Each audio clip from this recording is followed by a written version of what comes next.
Welcome to the show Unraveling Mysteries. We chase the shadows where the unknown lies. And munch on popcorn beneath the starry skies. Tonight we unravel secrets hidden deep. While I devour nachos, no time for sleep. From ancient ruins to alien flights. I bring the snacks and fridge-light delights. Mysteries call from every darkened nook. I answer loud while chomping on a cookie book. Grab your snacks, my friends. And please enjoy the show. Unraveling mysteries in every corner we see. Flashlights lighting up our fantasy. Through light and shadow, we search without end. Oh, the world's enigma calls us to transcend. To transcend. To transcend.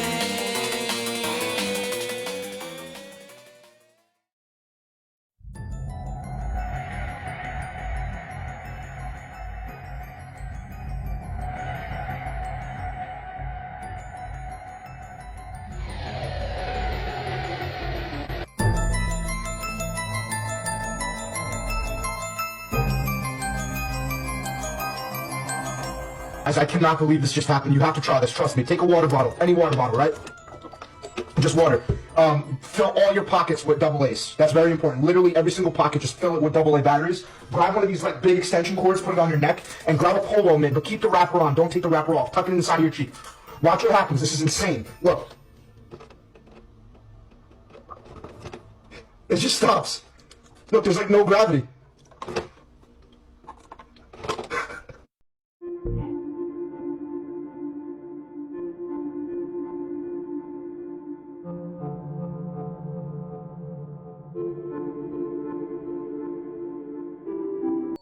The women appearing behind the other woman looks like an editing trick to me. And the other one, what the hell are you doing, Patricio? He said to put the batteries in your mouth, right? Nah.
Well, that's called pareidolia, when you see specific shapes in clouds. Cuervo, please. Those are clearly fishermen in the clouds. How in your right mind could even think those are fishermen in the clouds? What do I know, boss? Ask the expert, the Nono Trino. Oh no, Patricio, your grandpa hates me. Cuervalio. Those are obviously fishermen in the clouds, kiddo. Please, Grandpa. Pep, it's no trino for you, Bambino. Ugh, no, Trino. Please. How can those be fishermen in the clouds? Come on, it's obvious, ragazzo. You can clearly see two fishermen standing next to their cooler full of beers. They don't pay me enough for this nonsense. Have I ever told you about the time I fished a kraken out of the Hudson River?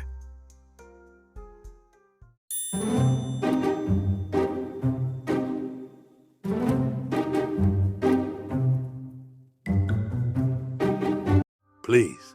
That deer is clearly rubbing its urine to mark its territory.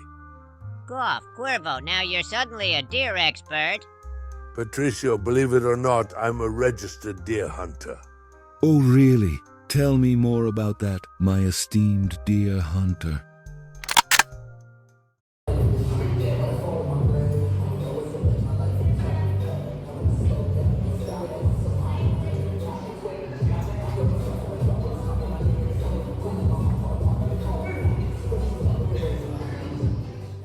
Just a reminder, folks, this show is for entertainment purposes only. Listen, I'm not a crazy conspiracy theorist, but that is the sun going down over there. Am I correct about that?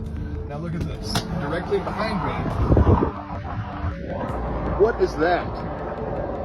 I'm not a flat earther by any means, but that and that can't both be the sun.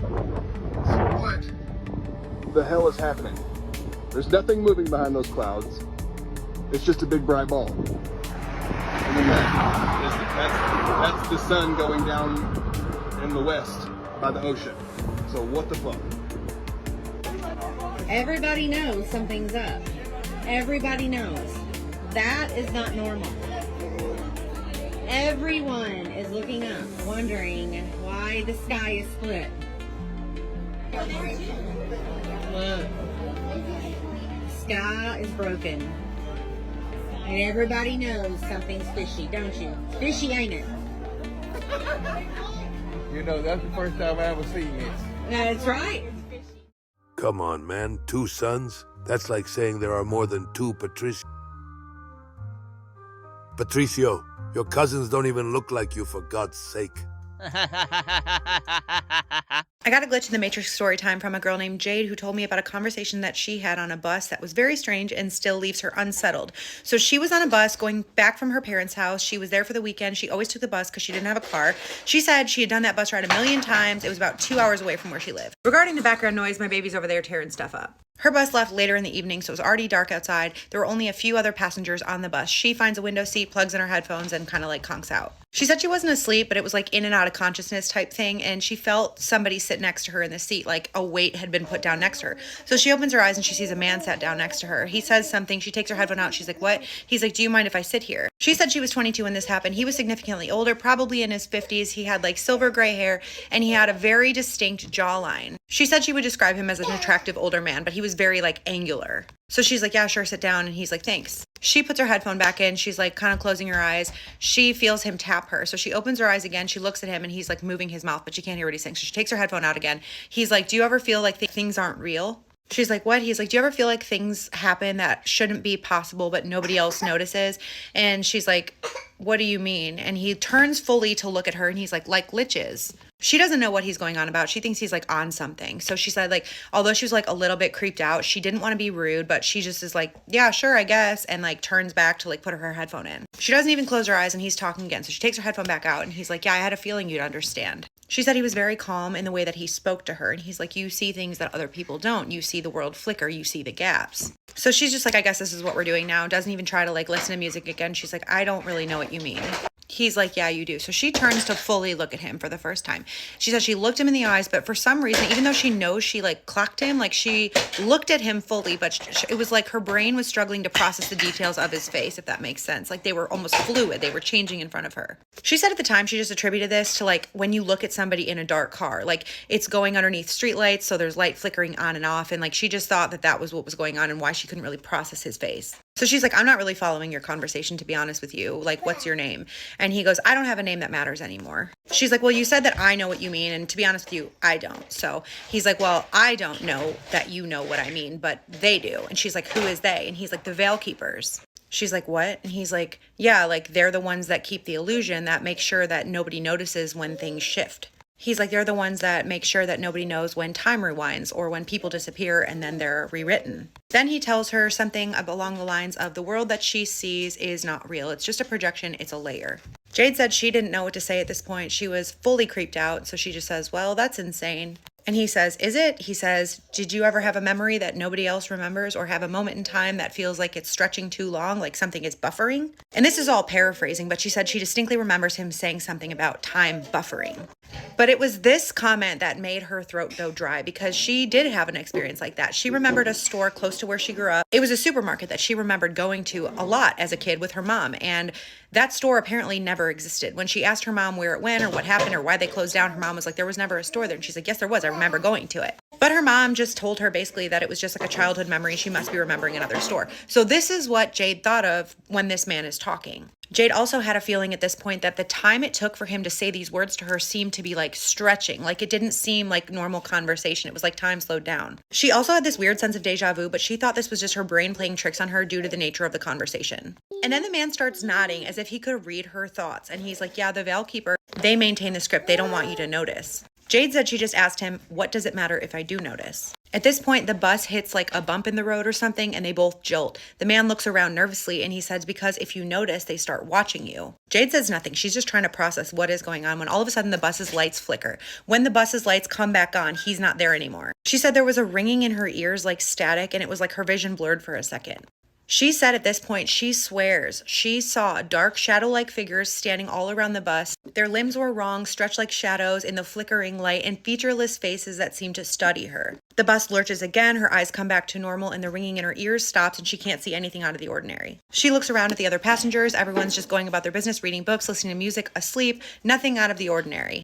The guardians of the veil appear when you're close to the truth. They're like the frontline protectors of the code of reality. Patricio, come on. You've been watching way too many TikTok videos. Cuervalio, we've been looking for you. And who the heck are you supposed to be?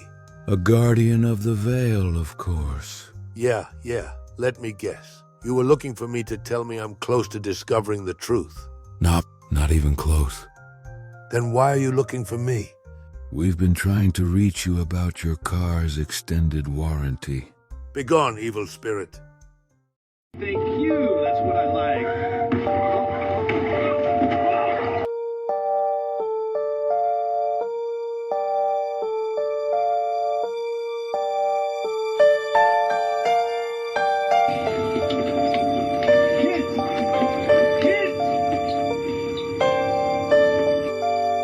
As we wrap up, I'd like to ask that we all stand for one last song.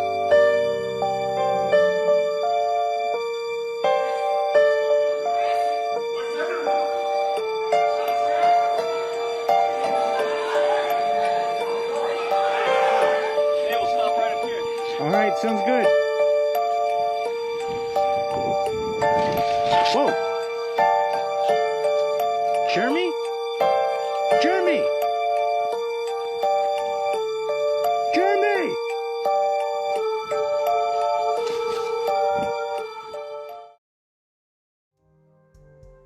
And that's all for today, true believers.